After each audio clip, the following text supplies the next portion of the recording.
Hey, how are you doing? It's Alan here from Looking for Warriors. I want to tell you a quick story today, just a really quick story. I met a guy, great guy, Doug. His name's Doug Gordon, but he's a great speaker. He tells his amazing story, and I'm going to recite it here in my own words, and I'll probably tell it all wrong, but I'll give you a link to his channel if you want to see the actual proper story. But I'm going to tell it all wrong, but I'm going to tell it in my words. So he was a high-flying guy in the business world, dealing with billions of euro or dollars in transactions.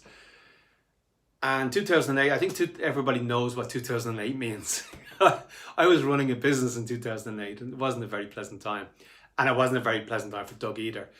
And soon after that, he had a number of operations, and he just says he has a few operations, but what I'm reading out of that is that there was unbelievable, incredible stress on him, which that damaged the energy of his body. And that's where the operations went wrong. And this can happen. We all get into these kind of flows, really positive flows, spirals of improvement, and we also get into negative downward spirals sometimes too, which is hard to get out of. And he had two operations that went wrong. And it was a near-death experience. He says he didn't see God, but he did feel an incredible energy.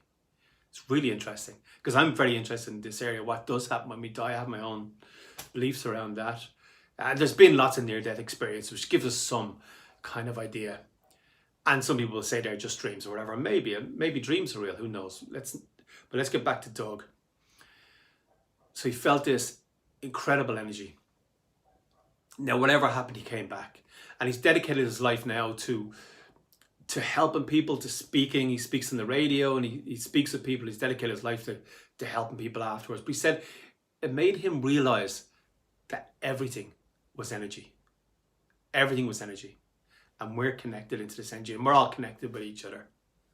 And it's really, really interesting to hear. You can hear this from different places, but it's really, really interesting to hear, because that, I think, a lot of times that's what gives us the power, is the interconnection.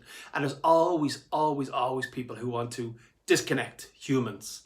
So they want to disconnect men from women. They want to disconnect white people from black people. Even it was Irish English at one time. But it's the connection that makes us strong. When you have connections with other people, close connections, you feel strong and you're protected. But I just thought it was really, really interesting what he was talking about. He felt the energy after he had a near-death experience and went over to the side for a few seconds. And those few seconds, I think, if you're ever in a serious accident or serious crash, a few seconds can seem like hours sometimes. It can seem like a whole lifetime, a few seconds, because you stretch it out.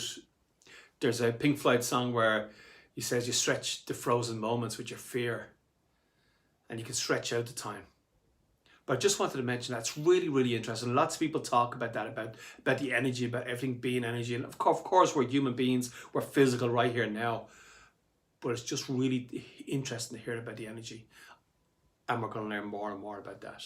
It's been Alan here from Looking for Warriors.